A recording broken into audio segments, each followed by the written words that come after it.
Olá, tudo bem? Esse é o Nossa Escola, programa do curso de jornalismo do Centro Universitário FAG, em parceria com os colégios públicos. Agora você confere os destaques desta edição. Papo reto. Hoje a enfermeira Kátia Rios vai falar sobre a gravidez na adolescência, tema muito importante e que merece ser destaque por aqui.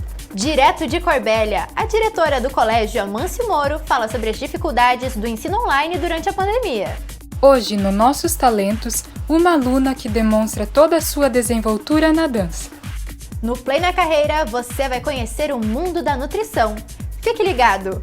Hoje ainda tenho dicas de estudos e o Pensa Rápido. Fique conosco, o Nossa Escola começa agora!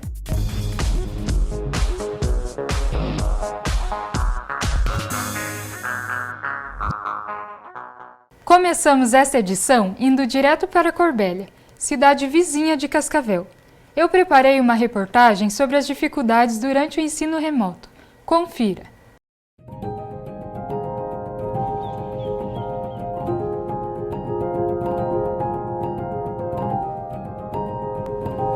Em entrevista realizada no Colégio Estadual Amâncio Moro, a diretora Dinair ressaltou os maiores desafios enfrentados entre alunos e professores no período da pandemia. Durante a entrevista, Dinair também falou sobre o déficit no ensino remoto, sendo que foi possível constatar um aumento no índice de evasão escolar, o que nos mostra a importância do ensino presencial.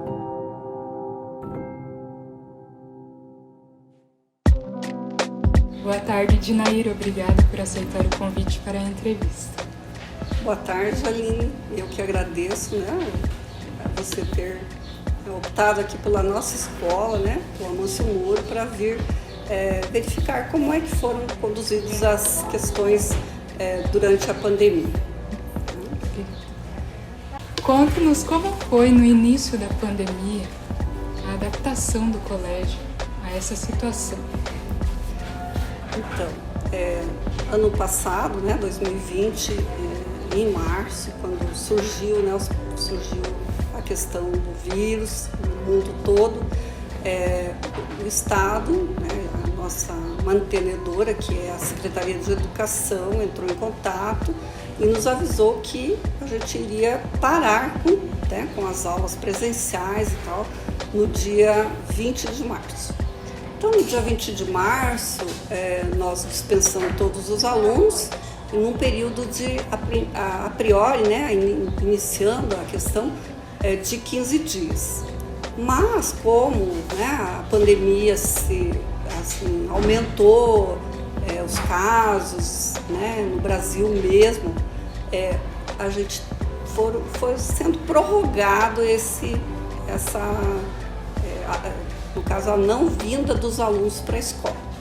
Como os alunos não poderiam ficar sem aulas, o que o Estado fez? Propôs, então, aulas online, pelo Google Meet, pelo Classroom, e também atividades impressas para aqueles alunos que não tinham aparelhos, para poder acompanhar as aulas via Meet. Isso iniciou no dia, mais ou menos, na primeira quinzena de abril de 2020 e se estendeu desta forma até final do ano de 2020. Então, os professores tiveram que aprender sozinhos, praticamente, a lidar com os equipamentos para poder fazer as aulas via Meet. E também essa nova questão das aulas impressas, que o professor elaborava as suas atividades, a escola imprimia, a escola entregava para os alunos que estavam fazendo essas atividades impressas, que era proporcionado para os alunos que não tinham os equipamentos necessários, ou um celular, ou um computador, um notebook. Olha, vou te dizer, Aline, que foi um período muito complicado, sabe? Foi muito difícil, principalmente por causa do uso das tecnologias, Então o professor teve que aprender tudo, se adaptar a essa questão do novo formato de dar aula. Mas, por outro lado, foi bom porque aprenderam. E hoje eles dão conta, né? Aprenderam muitas coisas que antes eles não utilizavam, não sabiam, e que agora eles sabem e estão utilizando nesse momento nas aulas presenciais. Todos os alunos se adaptaram, então, bem ao ensino? Sim. Sempre há aqueles que desistem, né? Que se evadem da escola, mas nós fizemos assim sempre uma busca ativa dos alunos que estavam evadidos para eles retornarem, né, ou fazer as aulas via Meet ou então virem buscar as atividades impressas. Isso 2020. No início de 2021 era para voltar às aulas presenciais, mas como também, né, a pandemia então no Brasil realmente ela aumentou muito, né, os casos. Ali no início, fevereiro, março, né? Fevereiro, março, abril foi assim o pico da pandemia aqui no Brasil. Aí com isso, nós estávamos organizados todos para retornar no presencial, com um número reduzido em sala, né, de alunos.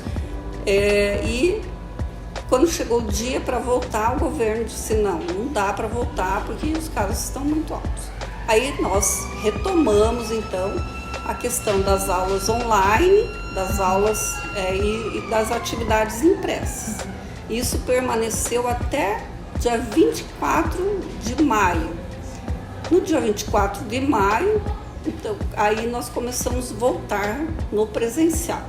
Aí o professor tinha que preparar 3 tipos de aulas diferentes e trabalhar de forma diferente, né? Com 3 tipos de aula. E com o retorno das aulas presenciais, quais foram os desafios assim, enfrentados? Isso que né, com relação aos 3 tipos de aula. Para o professor, nossa, se tornou muito trabalhoso. Não que, né, o ano passado, por exemplo, o ano 2020, eles não tenham trabalhado muito, né, mas eles trabalharam muito porque eles tiveram que aprender tudo. Sim. E agora, então, quando voltaram presencial, eles tinham 3 formas de aula. Uma era preparar a atividade presencial para quem não tinha acesso via Meet e também não podia vir para a escola, porque daí os pais não permitiam, porque tinha, né, casos de idosos na família, ou mesmo com comorbidades, né, ou o aluno mesmo tinha alguma comorbidade que o pai não queria que os alunos viessem. E então eles ficaram na impressa. Então o professor tinha que preparar a atividade impressa. Daí nós iniciamos com 10 alunos em sala, somente. Né? Eram só 10 inicialmente, né? As turmas têm 30 alunos, então vinham 10. Os outros 20 ou eram impressas ou eram via Meet. Então daí o professor estava em sala trabalhando com os alunos, esses 10 alunos no presencial e mais 15, 12 via Meet e ainda tinha que preparar as atividades impressas. Tá? Então, nossa, foi ainda está agora bastante cansativo, porque com o decorrer do tempo, então foi aumentando os alunos em sala, né? De 10 foi para 15, daí para 20, 25 e agora a gente está com todos em sala, sem distanciamento. Mas mesmo assim o professor ainda tem que preparar a aula online, a aula presencial e as atividades impressas para os alunos que estão em casa. Então, nossa, é um trabalho muito exaustivo, sabe? E a preocupação, né, de estar chegando aos alunos que estão na impressa com uma atividade de qualidade, eles estão lá sozinhos, não tem professor para estar explicando, né? Só que o fato de não ter mais a aula Meet já ajudou bastante para os professores. Tá? Seria isso, então.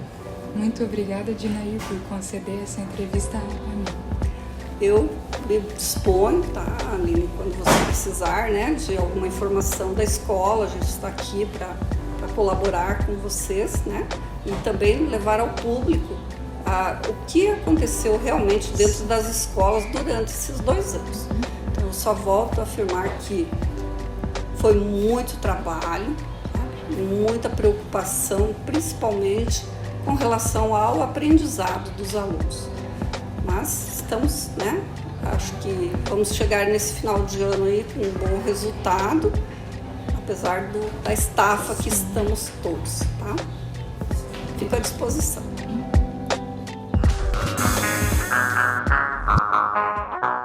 Oi, meu nome é Maria Eduarda, eu tenho 14 anos e eu faço balé clássico. Eu sou bailarina na Classe Escola de Dança, aqui em Cascavel. Eu comecei no balé quando eu tinha uns 3 ou 4 anos, então já tem uns 10 anos que eu pratico balé clássico. Eu acho que as pessoas que mais me inspiram, sempre mais me inspiraram, foram os meus professores, que sempre me acompanham, sempre me apoiam e estão sempre junto comigo. Mas além deles, 3 em específico, acho que a Marianela, a Ingrid Silva e a Natália Osipova.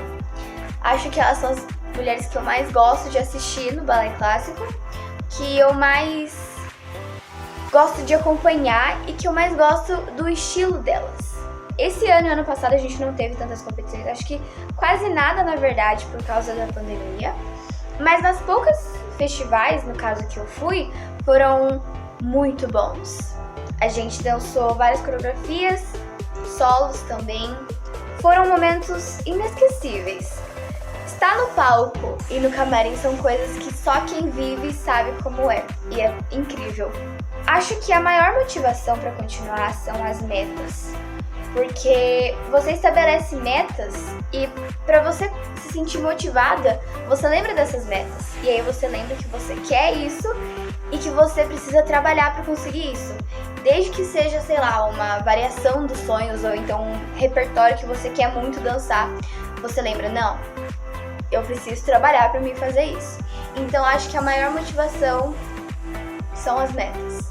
Acho que as memórias que mais me marcaram são os espetáculos. Nossa, com certeza! São os espetáculos que a Class, a minha escola, ela faz. São momentos em que toda a escola se junta e a gente dança várias coreografias. Esse ano nosso espetáculo foi uma remontagem de Baile dos Graduados, Quebra-Nozes e La Esmeralda. Eu dancei Baile dos Graduados junto com mais uma galera e também fui solista em Quebra-Nozes. Eu fiz a Rainha das Neves e foram momentos incríveis que eu queria muito voltar no passado e reviver e que, sem dúvidas, foram os melhores momentos que eu já tive no balé. Além das amizades que a gente cria aqui, porque são amizades que a gente leva pra vida toda. Mesmo com pessoas que já foram embora, a gente continua se falando. E é uma paixão que a gente divide. Então as memórias não são nem tanto as conquistas. Por exemplo, o tanto de giros que a gente faz, ou então o salto que saiu perfeito. Não, são as pessoas e os momentos que a gente passa juntos. Chegou a hora do Pensa Rápido! E o Pensa Rápido de hoje vai testar os seus conhecimentos sobre satélites naturais. Que a Lua é o satélite da Terra, todos sabem. Mas quantos satélites naturais tem o maior planeta do Sistema Solar, Júpiter? Eis as alternativas. A, 83, B, 80, C, 78 e D, 79.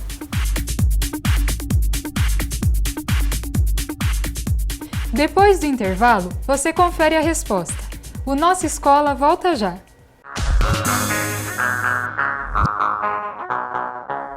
Olá, tudo bem? Meu nome é Ralph e eu sou o coordenador do curso de jornalismo do Centro Universitário FAG. Este espaço, a TV FAG, é um dos laboratórios onde você pode desenvolver todo o seu potencial.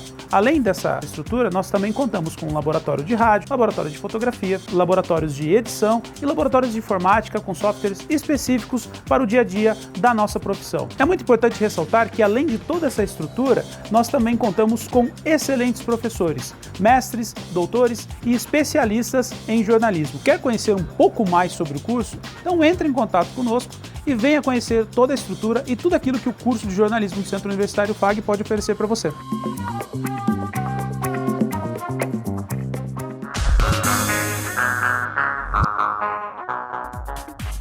E aí, sabia de cabeça ou teve que dar uma pesquisadinha? Para você que respondeu a alternativa D, você acertou. Júpiter tem 79 satélites naturais, mas ainda não é o planeta do Sistema Solar com mais luas. A liderança pertence a Saturno, com 82 luas. No Play na Carreira, vamos conhecer o mundo da nutrição com a Andréia Cândido Medeiros. Acompanhe!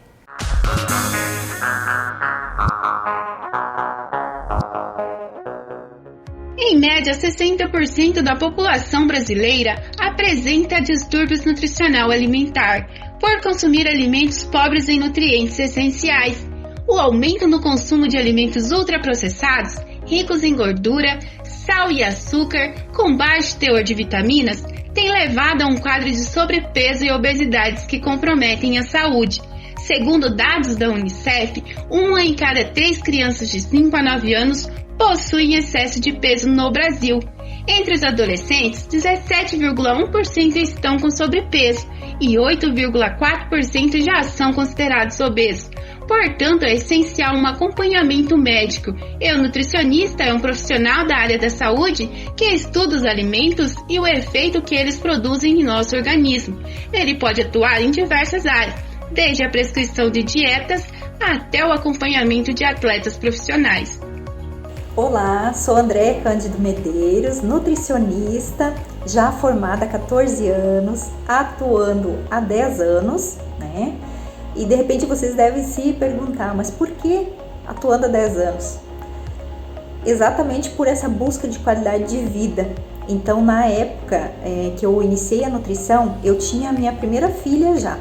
E sempre muito na dúvida, o que está colocando de alimento, já a primeira alimentação e tudo. E conversando com meu esposo, eu resolvia fazer o curso de nutrição, né? No mínimo, eu iria usar com a família, né? Aí me formei, foi muito maravilhoso. E hoje, mais do que nunca, realmente, eu acredito que a alimentação é a nossa base da saúde, né? Aí acabei o curso de nutrição. Tive as minhas outras 2 filhas, fiquei um tempo com elas, por isso comecei a atuar depois. Fiz pós na área clínica, fiz pós na área de esporte, modulação intestinal, fiz uma pós em Curitiba, que era muito difícil na época de estar deixando elas, ficando afastada, né? E no início não é fácil para ninguém, então não foi fácil para mim. Eu iniciei atuando em um lugar que a gente realmente tem que aguentar coisas que hoje eu penso, nossa, eu não tinha necessidade de estar aguentando algumas coisas assim que eram impostas, né, pra gente, mesmo fugindo um pouco dessa parte que a gente acredita. Mas quando a gente está iniciando um emprego, algo novo, é tudo uma luta, né, inicial, mas assim, tudo muito compensador. É muito gratificante, né? A gente vê a evolução dos pacientes. Isso, para mim, não tem dinheiro que pague, no sentido assim de... não importa se eu estou atendendo um paciente por plano de saúde, que às vezes é de outra cidade, que a remuneração é muito diferente. Não importa se é particular, se é plano, a gente atende do mesmo modo, do mesmo jeito. Acreditando na base, né, fundamental da nutrição, dos cuidados. E hoje o nutricionista ele tem um campo vasto de atendimento, que hoje o nutricionista está presente praticamente em tudo. Área de tecnologia de alimento, indústria, hospital, restaurante, escola, saúde coletiva. Então assim, tem muito mercado de trabalho. Eu lembro quando eu iniciei, eu tinha muitas dúvidas, eu atendia num lugar e eu conhecia colegas que atendiam em outros lugares, e eu ficava pensando, nossa, mas meu Deus, por que não deixa o mercado para as outras e tudo? E a gente vai ocupando um espaço. A gente vai criando um reconhecimento, que é realmente um paciente indicar o outro, falar do seu trabalho, o paciente buscar, sabe? Isso é gratificante. O Papo Reto de hoje traz um tema muito importante, a gravidez na adolescência. Para falar sobre esse assunto, a Gabriele Lira conversa com a enfermeira Kátia Rios. É com você, Gabi.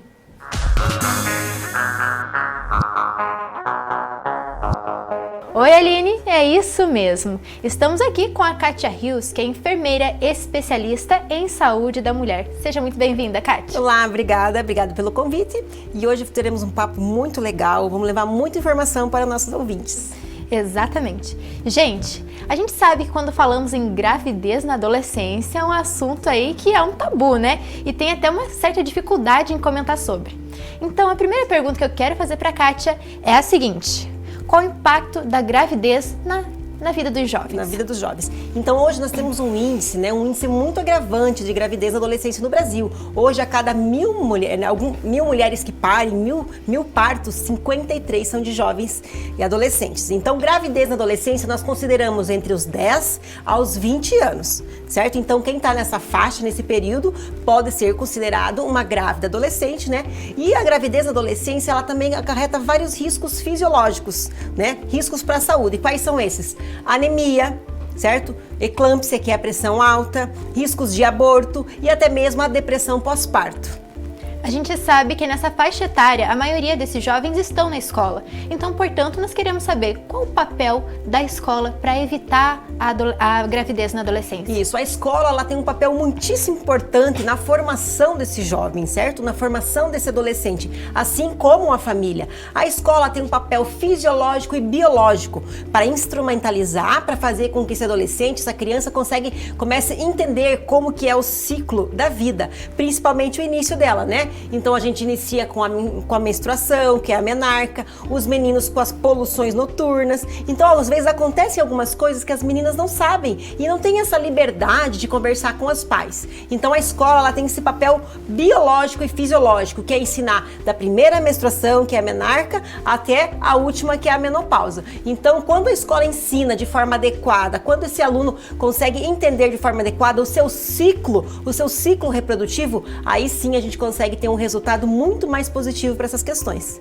Muito bem. A gente sabe que além da escola, quem está mais pertinho desses jovens é a família. Então quero saber qual é o papel fundamental aí da família, quais orientações eles devem passar ao jovem. Isso, então quando a gente fala em família, não vamos pensar só no pai e na mãe, porque às vezes a gente tem um receio até, né? Nós temos um receio, né? Ah, a mãe tem que ser sua melhor amiga. Então, de repente, algumas coisas a gente não consegue contar e não consegue se abrir para a mãe. Então, uma tia, uma prima, alguém que seja mais velho, alguém que tenha mais experiência, sim, esse adolescente ele deve ter essa abertura para estar conversando. Então, como eu falei agora, a escola tem um papel fisiológico e biológico, né? Ensinar anatomia, fisiologia do sistema reprodutivo. Eu penso que a família ela tem que ter um papel mais afetivo e acolhedor para entender esse adolescente, entender as demandas dele, entender essas dúvidas dele. E não estar questionando, julgando ou penalizando. Sim, instrumentalizando ele para quando sair ali da porta de casa, se deparar com alguma situação suspeita, né? Alguma situação, ele possa se defender e entender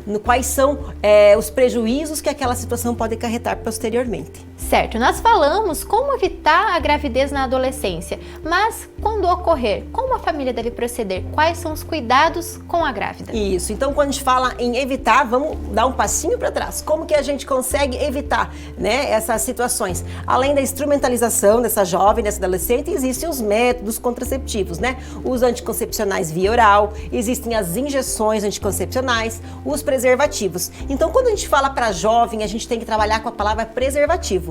Então, para o jovem usar um comprimido anticoncepcional ou usar uma injeção anticoncepcional se torna muito arriscado em função das DSTs, né, das doenças. Então, quando a gente conversa com os adolescentes, a gente tem que pautar bastante as questões do preservativos, até para estar evitando as DSTs, né? Mas quando isso ocorrer, o papel da família é acolher esse adolescente, né? Então, assim, é melhor que elas tenham um lar, que ela tenha um pai, uma mãe, uma tia, enfim, quem vai ajudá-la, para evitar que essa criança possa ser abandonada, para evitar que essa criança possa nascer com alguma complicação, com alguma doença, ou para evitar até que esse adolescente também tenha uma depressão pós-parto e depois consequências bem piores nessa questão. É verdade, gente. Mas e agora? Kátia, quais são suas considerações finais sobre esse assunto tão polêmico aí na sociedade? O assunto é polêmico e sempre vai ser, certo? Então existem tabus que devem ser, a gente não pode ser superados, eles devem ser entendidos, né? Então se alguém me perguntar hoje, qual é a idade ideal para adolescente iniciar as relações sexuais? Não existe hora relógio para isso, existe uma hora que aquela adolescente, que ela está mais madura, que ela já conhece o seu companheiro, ou vice-versa. Então, as minhas considerações é que realmente nós precisamos ter ainda mais políticas para que se evite as gravidez na adolescência, essas gravidez indesejadas, né? Com essas questões de palestra em escola, né? Essas questões de levar um profissional de saúde para dentro da escola, também está conversando com essa demanda, com esse público, né? O professor é de fundamental importância, mas a minha consideração especial é que as escolas sim levem um profissional de saúde, né? Um psicólogo, um enfermeiro, um médico ginecologista, obstetra, para estar sanando as dúvidas desses adolescentes, para estar evitando que essas complicações, que essas situações indesejadas venham a acontecer. Muito obrigada, Kátia. Espero você mais vezes na nossa escola. Obrigada, Gabi. Fico sempre à disposição para trazer muita informação para o nosso público. Esse foi o Papo Reto e eu volto com você, Aline. O Dicas de Estudos está no ar.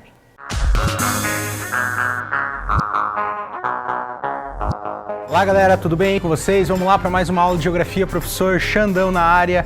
Separei 2 temas hoje para vocês. O primeiro tema que nós vamos abordar na aula de hoje é um tema bem pertinente e corriqueiro no nosso dia a dia, aí, as notícias sobre a Amazônia, devido a vários fatores, né, que estão relacionados à floresta.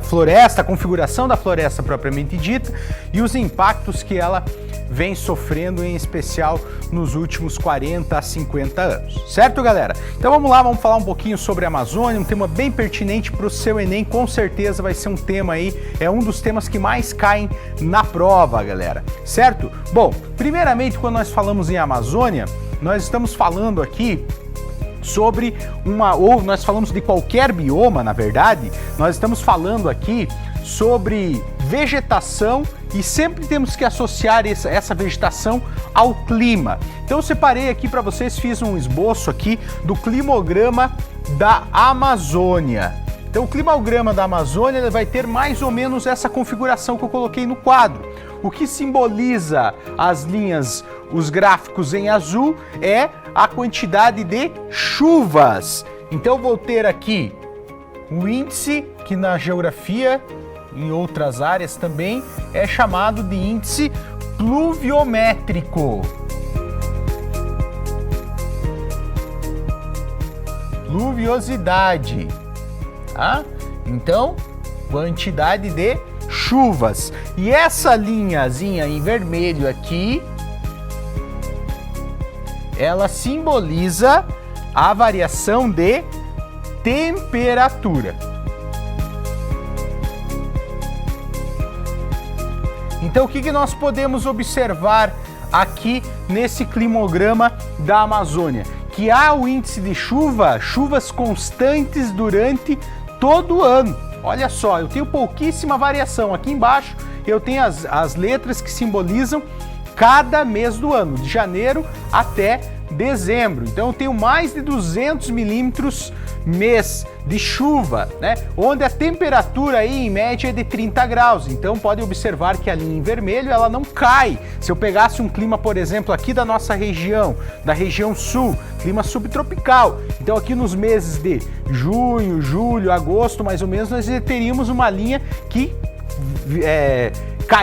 viesse aqui embaixo, quase que na base do nosso climograma. Não é o caso da Amazônia. Então, pessoal, primeira característica, chove muito nessa região. Então quer dizer o quê? Que essa vegetação, ela vai se adaptar ao tipo de clima. Então, que tipo de clima nós vamos ter aqui na Amazônia? Nós vamos ter um clima equatorial.